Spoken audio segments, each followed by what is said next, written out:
Welcome to the configuration overview of your annotation project.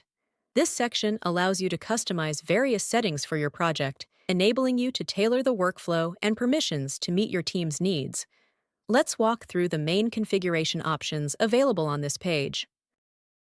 At the top of the page, you will see the project name. This is the name you entered when creating the project. If you need to update or change the name, you can do so in the configuration section. Simply modify the name field and save your changes. Next, you'll find the Tags field. Tags are useful for adding additional information about the project, and they can be customized to fit your needs. Once you add tags to your project, these tags will be visible later in the projects list, allowing you to quickly identify and categorize projects. One of the key benefits of adding tags is the ability to filter projects. In the projects list, you can use the tags to filter and find specific projects based on the tags you've added. This makes it easier to manage large numbers of projects and quickly locate projects with particular characteristics or requirements. Additionally, there is a Notes section where you can enter any relevant memos or comments related to the project. This can be helpful for sharing important details or instructions with your team. In the editor, the crosshair tool is available for general purposes, such as aiding with positioning and alignment during annotation. When enabled, pressing Ctrl will display a box in the middle of the crosshair.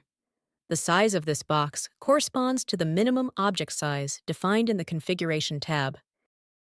This is useful when you want to annotate only objects that are larger than a specified size. By setting a minimum object size in the configuration, the crosshair tool, with Ctrl pressed, will help you visually check if an object meets the required size before annotating it.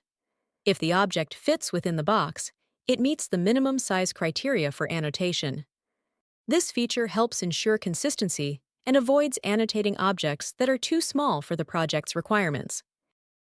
You can choose to automatically assign workers to your project, which helps streamline the annotation process. This option includes two key settings. If this box is checked, the platform will assign the file to the same worker who last completed annotation at any stage of the project. For example, if a worker finishes annotating a file at any stage, they will be the one to continue annotating the same file throughout all stages. If the file has not yet been annotated by anyone, any worker can be assigned to it. This setting is useful when you want to divide the work into multiple stages. For example, annotating all cars first, then annotating all pedestrians, and ensure that one worker is responsible for annotating the entire file. Similarly, if this box is checked, the same verifier will be assigned to each verification stage of the project. This ensures that the same verifier handles every stage of a file's verification. If unchecked, the file can be verified by different verifiers at each stage. If you choose this option, the platform will not automatically assign a file to the same verifier who previously verified any stage of that file. This ensures that different verifiers are involved in each stage of the project, which is ideal for double verification or other workflows requiring multiple independent checks. On this page, you will also find a field for entering a briefing page address. This link is important for providing your team with the necessary resources or guidelines they need to complete their tasks.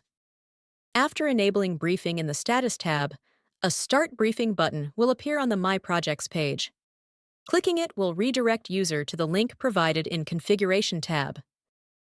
There is a Manual button in the editor that you can use for projects requiring specific instructions or additional manual guidance. When the user clicks on this button, they are directed to the manual link specified in the configuration. This ensures that the worker can access the relevant manual or reference document when needed. When a worker logs into the platform, they will see a list of projects to which they are assigned. For each project, there can be several buttons available. Default ones are Start Annotation, Start Verification, Start Briefing. If your project includes multiple annotation or verification stages, additional buttons can be added. For example, if two annotation stages, bounding box annotation and bitmap annotation, are created and enabled, the worker will see two corresponding buttons. These buttons will appear depending on whether the corresponding functions are enabled by a user with a higher access level, e.g., admin or project manager. Additionally, these buttons will only appear for the worker if they are assigned as an annotator or verifier for that specific project. Special permissions can be granted to both clients and annotators. By default, these permissions are not active, but you can enable them as needed. You can grant clients the ability to edit annotations in the project. This is useful if you want clients to have direct input on the annotations or to review the work being done. You can allow annotators to see and modify external comments. This can be helpful for ensuring collaboration between annotators and other team members. In the editor, you have the option to validate file annotations using a custom validation script. Upon clicking the Validate button, the system will run the script, which will verify that all specified criteria are met, such as ensuring attributes are correctly configured or validating other predefined conditions. If no issues are detected, a confirmation message will appear, indicating that the validation was successful. Should any discrepancies be identified, the system will provide detailed feedback to assist in resolving the issues. This feature offers enhanced flexibility, ensuring that annotations align with your project's specific requirements before proceeding. If you require assistance with setting up a custom validation script for your project, we are available to support you through the implementation process. You can also set the layers for your images. This feature will be covered in future videos, where we will demonstrate how to configure and use layers effectively within your projects. That's all for now. Thanks for your time and see you in the next videos.